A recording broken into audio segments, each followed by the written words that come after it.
Yes, sir. Welcome to another rousing episode of Urban Politics. I'm your humble host, Fizz Ed Music. This here is Urban Politics, where politics lives. Let's go ahead and get right into it like a car and drive. I don't want to waste any time, and there is plenty of politics for us to sink our teeth into for the week. Let's go ahead and get right into one of the hottest stories right now. The fecklessness of the GOP. They're never short on the fecklessness. Joe Biden presented a list of GOP Republicans taking credit for all of the things that are in the COVID-19 relief bill that not one of them voted for. How convenient. 66% of Republicans want Trump to run in 2024. I guess so. 74,000 Republicans are still loving that guy. You know what I'm saying? Loving his dirty underwear. So, yes, of course, I guess they want him to run. Even though he's looking terrible whenever you see Trump. He doesn't look like his health is too good. He's an old man. And by the time 2024 comes around, he will be the same age as our current president is right now. I said back when both of them were vying for this job that both of them were too old. But, you know, Trump's constituents, they want him to run again. So, oh well, in 2024, there's that. Mitch McConnell asked GOP senators to vote against the January 6th Capitol riots as a special favor to him. Now, they were saying that a lot of time, you know what I'm saying, senior membership in the Senate or whatever, senior membership, you know, in the House or whatever, like, you know, the Speaker of the House at the time will ask senators or different representatives to do, you know, maybe cast yay or nay or something as a personal favor to them. They said that's not odd. But they said with this right here, they said that Mitch McConnell was emphatic about it, that he was like, yeah, look, I really need you to go ahead and vote against this.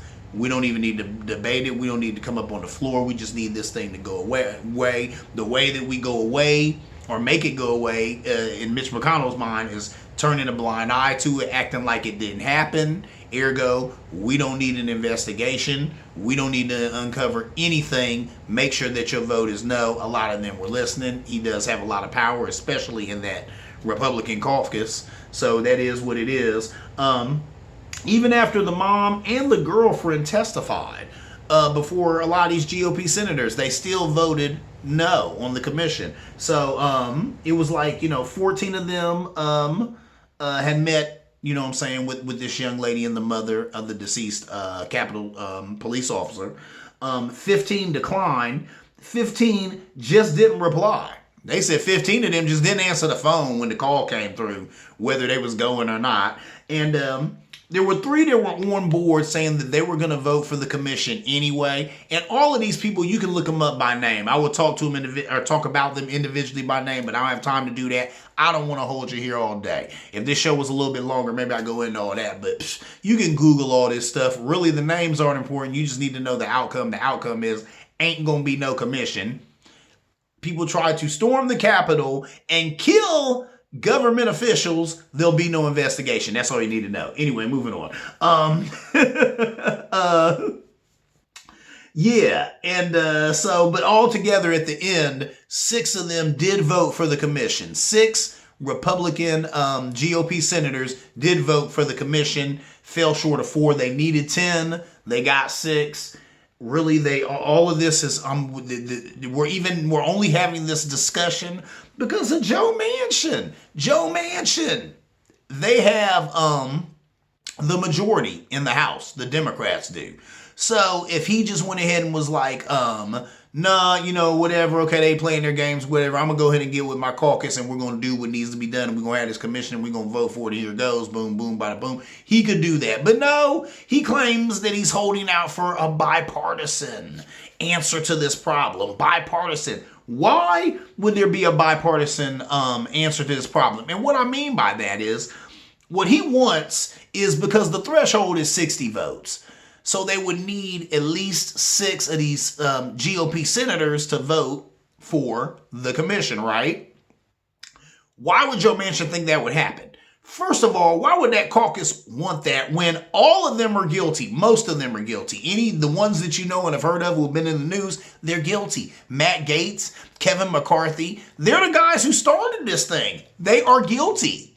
Why would a guilty man vote, yeah, I want an investigation. Yeah, please investigate me and put it on blast how I'm guilty. Now, if you have eyes and you're not an idiot and you've been paying attention, you know these guys are guilty. But the last thing they want is for that to be documented. And somebody who can do something about it to see it somewhere and then come after them. In the least amount, these guys would lose their seats and their jobs. In the most amount, they could go to jail for treason. So why, Mr. Manchin, on God's green earth, would they agree with it? Why would you expect them to agree with it? So I don't know what game Joe Manchin is playing. He's the same guy who messed up the $15 an hour. Could have had that in that $1.9 trillion stimulus that did get passed. You know what I'm saying? Luckily, we did get the money that a lot of us Americans needed. It was too little too late, but it was something. You wouldn't have got that probably if it was up to Mr. Manchin and you didn't get that $15 an hour that people are still fighting for thanks to Mr. Manchin. So he's still on this. And there's a few other Democrats up in there who are holdouts or whatever for whatever reason. But and they're idiots too. Because come on now. Whenever the Republicans have power, they steamroll and they do what needs to be done. They don't run around asking for bipartisanship. That sounds great. A lot of that was Obama's problem. He was always begging the Republicans, come to the table. Let's work this thing out. Let's work together. They didn't want to work with him. They were not trying to work with Barack Obama. They're not trying to work with Joseph Biden. So cut the games, Mr. Manchin. And you know this. You've been there for a while. You were there for that last guy I was just talking about. Anyway, moving on. Let's talk about another joker. He's not even there anymore. I guess that's why now he's grown a backbone and wants to come forward and say some words and speak bad about his party and talk to his party and say, look, y'all need to change your ways. Get your act together. Yeah, Mr. Paul Ryan, where was this energy when you were there? When you were literally the Speaker of the House for a minute. Literally the Speaker of the House. You literally had control of that Republican caucus and you did absolutely nothing. And you did it during the worst days for this country. You were doing it while Trump was president. So that's really when the GOP really started to lose its way or was really in the midst of losing its way as bad as it has now. And now you want to speak to it. Let's see what Mr. Ryan's got to say now that he's not there anymore. Now that he done grew a backbone out of nowhere. Stepped down and grew a backbone. How convenient. Check him out. He did a speech on Friday at the Ronald Reagan Library in California. I thought that was interesting. The Ronald Reagan Library in California. Now, you do know that Ronald Reagan is the Republican God. That's what they claim he is. That's what they call him now, the Republican God. If Ronald Reagan was alive today, they'd call him a rhino. They would call Ronald Reagan a rhino. Republican in name only if he was alive today. Okay? Because Ronald Reagan, he did a lot of things that Republicans don't get down with today. Number one, his immigration policy would have made it to where he couldn't have been a trumpeter. He couldn't have been a part of this new Republican Party. Anyway, moving on. Check it out. So here's what Paul Ryan said. If the conservative cause depends on the populist appeal of one personality or second-rate imitations, then we're not going anywhere. I agree, sir. He also said the GOP supporters would not be impressed by the sight of yes men and flatterers flocking to Mar-a-Lago. I don't know. Now, with that last piece, he may be missing the mark. He may not be paying attention to his own caucus. Why do I say that? I say that because a lot of them, they approve of this behavior. They're down with it. I saw, I hope I'm not messing his name up, the Raging Cajun, James Carville. I'm pretty sure that's his name. I know he worked with the Clintons and all that. Guy's heavy in politics, been there for a minute. And Bill Maher was asking him, he said, what are we going to do? We got some problems going on. We already got this madness that's happening in Arizona with Republicans recounting other Republicans and then having people using black lights looking for bamboo and other garbage. Doing a third recount. If you're doing a third recount, it's because you are going to find something. Even if there's nothing to find, you're going to make sure you find something. So there's that. Then he was talking about how, and if you haven't been paying attention to this, I'll deal with this and go deeper into this in shows to come. But we definitely have to talk about how the GOP has operatives in states who are making sure that they're going to be the people who count the votes in 2024. So they were saying that's something that strong men are notorious for saying. That's the reason people like Vladimir Putin win election after election after election, because it's democratic, but it doesn't matter the votes. It matters who's counting the votes. Think about that. Who cares about the votes that came in? It's about the people counting the votes, because they can count the votes or report those votes or whatever they want to report, right? So that's probably what's going to happen in 2024 if people don't get on it right now. So he was saying all that to James Carville. James Carville said, hey, look, a lot of these Republicans, this is what they want. They want what's going on in Arizona. They're down with it. They're a part of it. 25% of them believe QAnon. They believe Q is a person. They believe the QAnon conspiracies. What? Man, I've talked about that ad nauseum on this show. If you have not hipped yourself to some of this QAnon madness, see how crazy that is. And think to yourself that there are people who are sold on that. They believe it. They believe it. 25% of Republicans, they said, are QAnon Republicans. We already know 74 million Republicans are Trumpeters, right? So, man, you know. So, Mr. Ryan, you are too little too late, as usual. I think they don't have a backbone. These guys don't have a backbone. They are feckless. It's the feckless GOP. And they were always calling Obama feckless. They're always saying they like to lead from behind. These guys don't lead at all. They don't want to lead from behind. They're not leading from anything. They laid down and let their party get taken by a charlatan and a madman, and he's running them right over the cliff, and not one of them, well, I take that back. There's a few of them who have stood up and said things, who have had the cojones to say something. Liz Cheney, but she gone now. Kicked her right out of there. Put another chick in there who's not even as conservative as her. Whatever. As long as you bow at the throne of Lord King Trump, you're cool in that party. And that's sad. Is it a cult of personality or just a plain cult? You be the judge. Anyway, moving on. I want to talk about more Trump news. This guy just won't go away, right? And you know, I'm not... When he lost the election, I looked forward to the fact that I said, okay, his name won't have to come out my mouth so much. But nah, he's still a major player in politics. And the GOP, they won't let him die. They won't let him go away. Like I said, they continue to make him relevant. Whenever Kevin McCarthy or any of these other idiots are running down there, like I said, to lay at the throne of Lord King Trump, they continue to make him relevant. So I got to talk about him, because we talking about politics here. It's urban politics. So anyway, Trump and Newt Gingrich, that's a name you ain't heard in a minute, huh? They team up for a new contract with America. Now, that's something old that Newt Gingrich had going on back in the day. You can look that up. Go ahead and put that in Google just like that. You know what I'm saying? You can use a Newt Gingrich, new contract for America. It'll explain it. It was BS. It really didn't help them win the election. But, of course, the GOP does. The GOP is a lot like Hollywood. There are no new ideas. They just rehashing the old garbage, praying that it sticks, praying that these idiots buy it. And most often they do. So that is what it is. That's what's going on. And a part of this new contract for America, this new contract for America, is wanting to get rid of critical race theory. We talked about that on the show. I've talked about it on the show. I think I talked about it a show or two ago. Critical race theory, it ain't nothing to be afraid of. Now, I also talked about how I do think some of this stuff in the hands of some of these well-meaning white liberals, in the hands of some of these well-meaning snoot booty, out-of-touch Negroes, could be detrimental to kids. Guess what? That happens. But I still think that it's good to go down these roads, because at least it's something.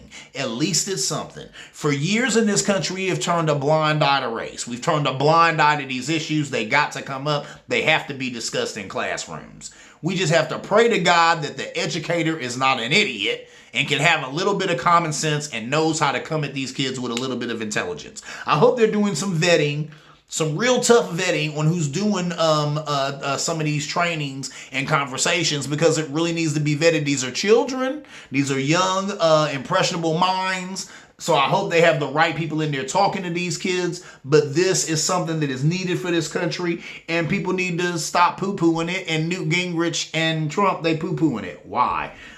They going on and on. They claim it's teaching kids America is a racist country. How about this? No one has to teach the kids that. The kids have eyes. They can see, okay? And they see the racism that is America. They saw what happened to George Floyd.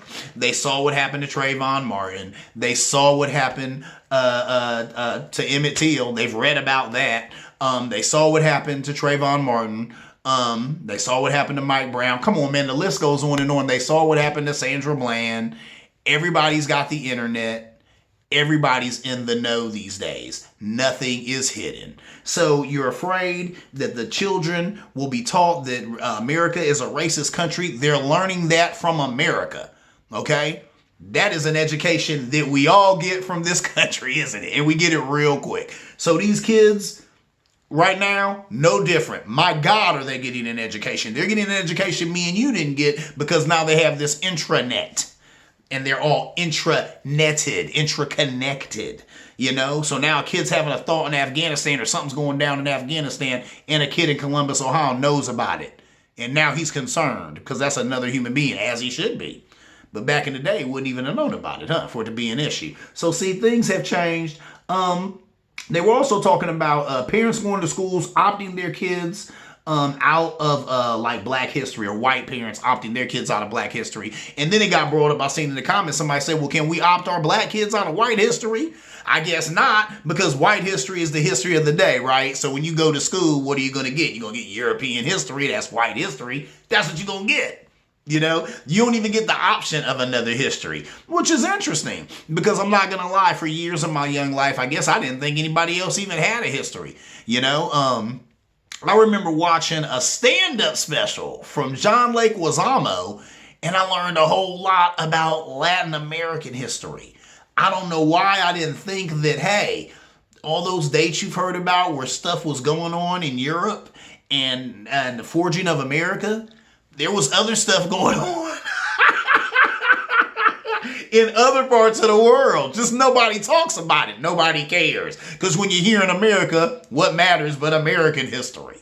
So that's how that is. It's America. We don't have time to be concerned about French history, or, you know what I'm saying, or German. Well, actually, no, we don't have concern to be, time to be concerned about African history, or South American history, or any of that, Asian history. You got time for that. This America, who cares about that? We want to hear about American history. And then even that, they're going to change and distort to make themselves the winners and the victors. So it is what it is. So there's that. But I agree. That's something to think about. If you can opt your kids out of Black history, then can we opt our kids out of white history? Or at least say that we want the real taught. If you're going to teach the history, teach it real. You know, teach the real Thanksgiving, the slaughter and the massacre and all that. Teach the real slavery story, the real Middle Passage with the slavery. I mean, you know, with the slavery and the massacre and the rape and all of that.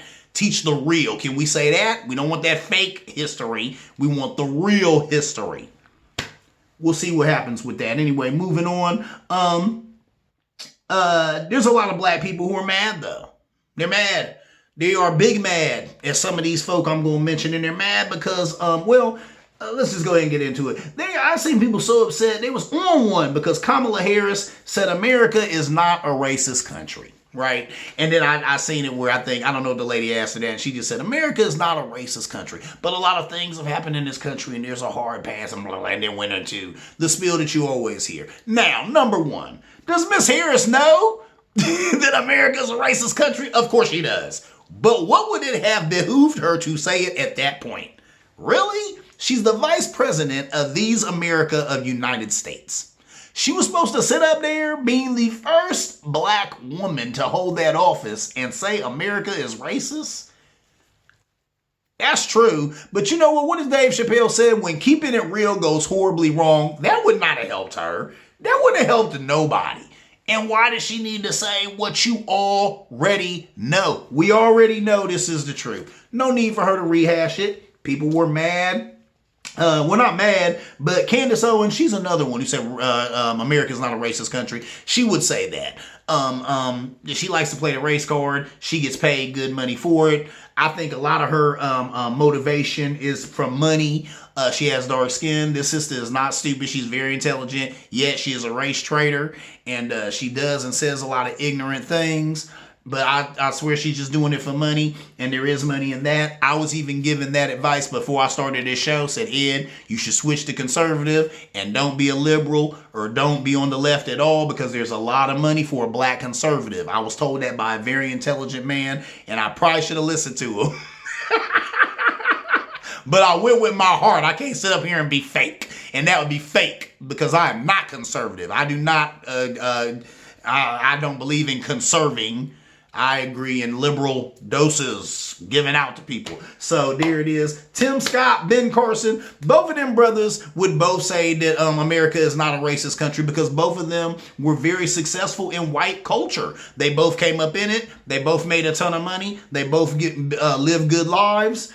Ben Carson, he was a heart surgeon, I believe. Tim Scott, I don't necessarily know his story, but the brothers in Congress right now, and both of them are, they're plastic black folk. They're Oreos. They're those, brothers and sisters that you've seen. They used to make fun of them in the 80s, but, black on the outside, white on the inside. It is what it is. And they would say that America's not racist because, like I said, they've had a good time in this country for whatever reason. Now, and here's what's the sad thing. Both of them can talk about racist moments they've had now, because both of them, their skin just as dark as mine. This is still America, okay? I think Tim Scott had an issue where he got pulled over by a cop and had to go through it. And that guy's in Congress, but he's not that well known. He's not on the camera. He's not on TV all the time. So there's that. But even with that, both of them two dudes would still take up for America because they are and their experience in this country has not been the typical black experience in this country. Ergo, they say, well, if my experience was like this and my life was like this and I grew up like this can't be a racist America because my experience was like this. So those other gazillion black people who are claiming that they had these racist experience and felt this racism, they must be delusional. But in my black mind, in my black life that was here in this white America, everything was A-okay. So has to be something wrong with those other black people, right? Some brothers and sisters feel that way. It is what it is. Moving on. Ooh-wee, my time is running out. I need to pick it up. Let's talk about the black dollar. We are the only group that lets other groups come into our communities and make money off of us. That's true. It's just good business for them. Can't hate on that. When there's money to be made, people want to make it. Black men buy 1 out of every 5 pair of gym shoes made by Nike. That's sad. I believe it though. I got partners right here who are, some of my boys. They're these brothers we're talking about. They're these brothers because you think they would have bought Nike out on the Nikes they done bought. Anyway, black people are 6% of the population. Black women buy 27% of all shoes and clothing. Wowzers, that's a lot. And then I got here why the BLM moved. From Georgia, I believe it is, to Colorado, it's the galvanizing of the black dollar. For years, people have always talked about, hey, why are we not investing in each other? Why are we not buying black? Then there's a big push for that. I know my sister, she makes it a point to buy black. She's bought me gifts from black companies. She's constantly buying black food, buying from black companies, supporting black things, and that's what's up. Always impresses that upon me and some of the other people I know. I've even started looking into that. There's been a huge effort for that. The only reason that they ended up moving the MLB out of Georgia because of those voting laws that are racist. Why? Is it because the people who run the MLB care about racism? Get out of here. Is it because some of the team owners who are involved with the MLB care about black people or Black Lives Matter? No, get out of here. A lot of them, I'm sure, are Trump supporters and voted for Trump. The only thing that takes precedence over all of that is what? The money. The money, the money, the money. So when Al Sharpton and some of them guys got together and said, hey, look, a lot of us black folk ain't gonna come through here and spend no bread with y'all because y'all are supporting these racist voting laws. They said, hey, guess what? We're not okay, well, that's what's up, man. You know what I'm saying? Hey, Georgia is on that. What, are y'all going to change that? No? Okay, we'll go somewhere that ain't on that. Whatever makes y'all happy, because we want that money. We want that black dollar. As you see here from them numbers I just read, nobody throws money away like us black folk. Nobody wastes cash like black people. But I'm glad now that we're galvanizing, we're coming together, and we're using that to our benefit. Because like I said, that's the only reason that went down like that. Because back in the day, they wouldn't care, because we didn't have that type of unity as a people. But we're getting a little bit of unity, so watch out for that. Anyway, moving on, let's talk about sports. The NFL has $1 billion settlement for brain injuries. The NFL considers black players to be cognitively lower than whites. So they have to score lower than whites to access the benefits of the $1 billion payout. What? 68% of the NFL is black. 99% of football players have CTE or brain damage. They use a test that assumes black players are dumber than white players.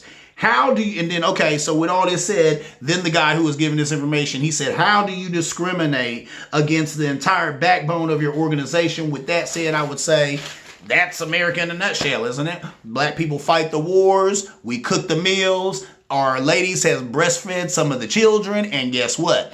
We come here to America and we still can't eat in the front of a restaurant. We still get hoses pushed on, pointed at us. We still get shot by cops. So there it is. There it is. But guess what? That is just our nature. Black folk are nurturers. We're helpers. And that's what we do. We nurture, we help, we build up, and that has kind of worked against us. And there it is. You know what I'm saying? And it continues to, because once again, that's something to think about, isn't it? This is something, and we're about to talk about that next. Next is CTE. Let me do that real quick. You know what I'm saying? Get into that. But this CTE is bad business. It affects 99% of all NFL players. 68% of the NFL is black. Come on, you do the numbers. And if you still watching these football games after what I just told you, you need to check yourself, brother and sister, because come on now. That don't make no sense. And how are they intentionally blocking brothers from getting the benefit of this CTE money? Why? You know why it is. You know what's up with that. It's always the same thing. So here we go again, NFL. Hold up. Let's dig on this. How bad is CTE? Why CTE or brain damage is so bad? CTE is only diagnosable in death. 55% of all domestic violence cases are done by NFL players. Chronic traumatic encephalopathy.